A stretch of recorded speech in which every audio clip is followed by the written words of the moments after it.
No, I know. Now, you lived here in New York for a while. Yes, I did. Oh, did you pay attention to the election? We got a new mayor here. Bloomberg is up. I didn't even know there was an election. I honestly don't. I don't pay attention at all. You know.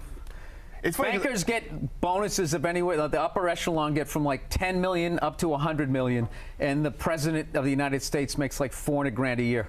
So right there, I watched enough wrestling to see a rigged game, and you know, there's like people with YouTube channels making as much as the leader of the free world. So I just think he's set up to be bribed, and you act accordingly. So basically anybody who comes at me going these you know, the conservative right or these liberals, like, I just zone out. I can't even talk to you if you're actually still looking at it like those are two choices that you're getting. You're not. It's the same. Once you get past a certain level, it just seems like it's you know, all the same. Yeah, you've jumped in the river, and you act accordingly, or you get that convertible ride in Dallas.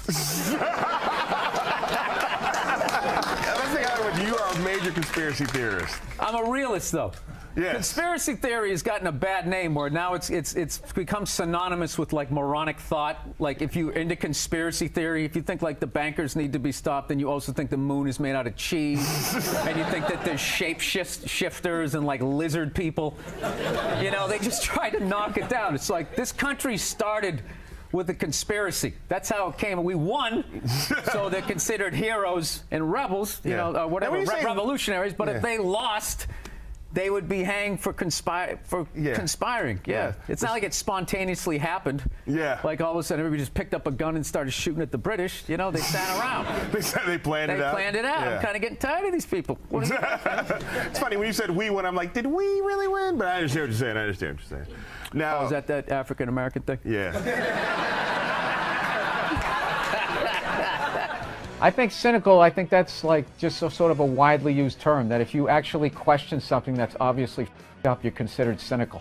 As far as what's going on in the economy in the U.S., I went down the conspiracy theory road, and I got so far down the rabbit hole, I was ready to buy a gun and this thing that I found that could suck moisture out of the atmosphere and make my own drinking water. And then somebody just said, yeah, that's kind of like a, what are those things that singers have in their bedrooms? What do you call those things? I think it's with an H. Humidifier, thank you. They go, that's kind of like you just find a humidifier. It's going to cost you $1,200, so I decided not to do it. No, I read up on it, you know, just a bunch of scary things about the Federal Reserve and how evidently our money is just paper that used to be a receipt for gold that you can't claim anymore. I started reading stuff like that. Next thing you know, I was trying to learn how to like plant zucchini on the balcony of my one-bedroom apartment. I don't like how people vote. They vote like, well, that guy's never going to win.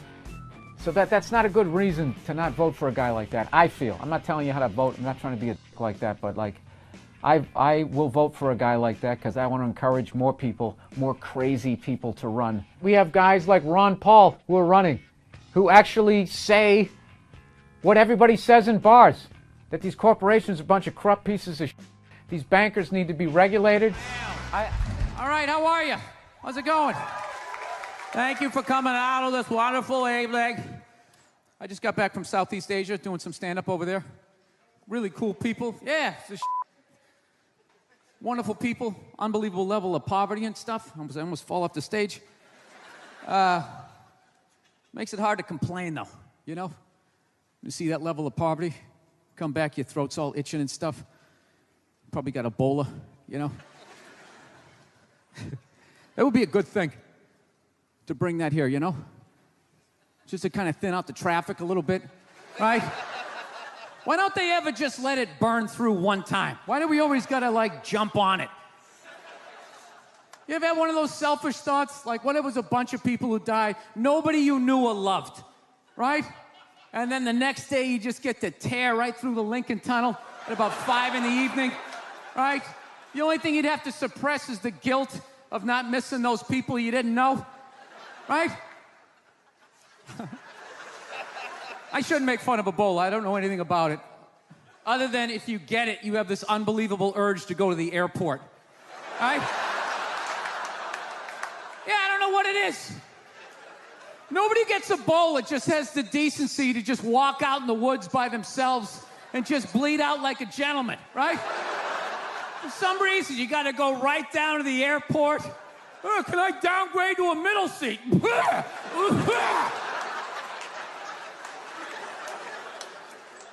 So, I'm sick of Obama's wife. Yeah.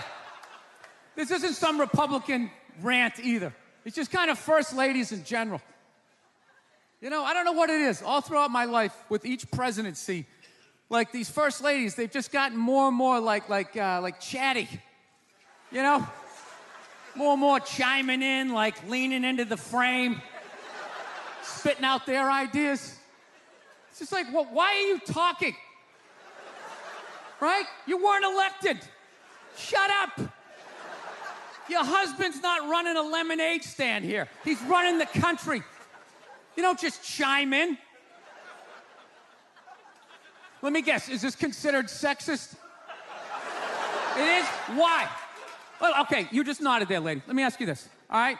Let's say you had a leak in your house, okay? You call a plumber up. He shows up, and he goes, yeah, I think the leak's coming from the upstairs bathroom. We need to shut it up, blah, blah. Then all of a sudden, his wife walks in, who isn't a plumber. And then goes, hey, you know, I'm actually thinking it's kind of... Wouldn't you be like, with all due respect, shut the up. I need a plumber in this moment. I'll extend an olive branch here. All right, at some point, there's going to be the first female president, right?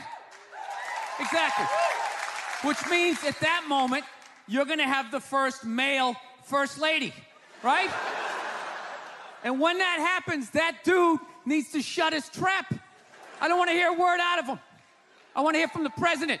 You, sir, go do some first lady stuff, all right? Go get yourself some gloves that go up to your elbows. Smile and nod during speeches. Go put your own flair redecorating the White House, right? Which leads you to Michelle Obama, right? And now she's sitting there holding up those hashtags. Remember that hashtag, bring back our girls? Remember that? It's like, that blew my mind. It's like, why are you showing me that? I'm a stand-up comedian. Like, what am I gonna do to get those girls back? Why don't you look across the dinner table? It's like, you see that guy? That is the leader of the free world. Tell him to pick up a phone, call some Navy SEALs and solve it. What am I gonna do? Show up with a sharpened mic stand? Hey, Michelle said to bring him back. Oh, it's unreal.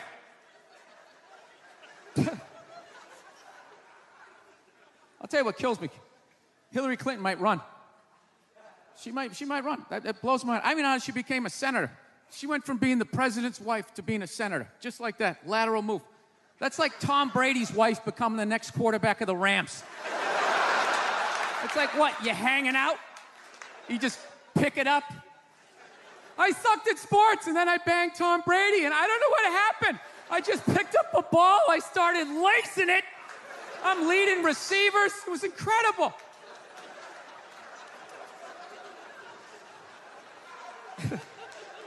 I knew it was going to be like this. You know what's funny? There's actually people out there that think a woman being president is actually a good idea. You know? Can you believe that? See that they do? That'll do something. That'll change things. How? How the is that going to change anything? Do you know what the president makes a year? The president makes $400,000 a year. That's it. He's trying to keep billionaires in line, making $400,000 a year. That's all he makes. He makes less than some people blogging on the internet. The president should have you money, right? He shouldn't be sitting there with his pockets turned inside. I need your help to get me the job, right?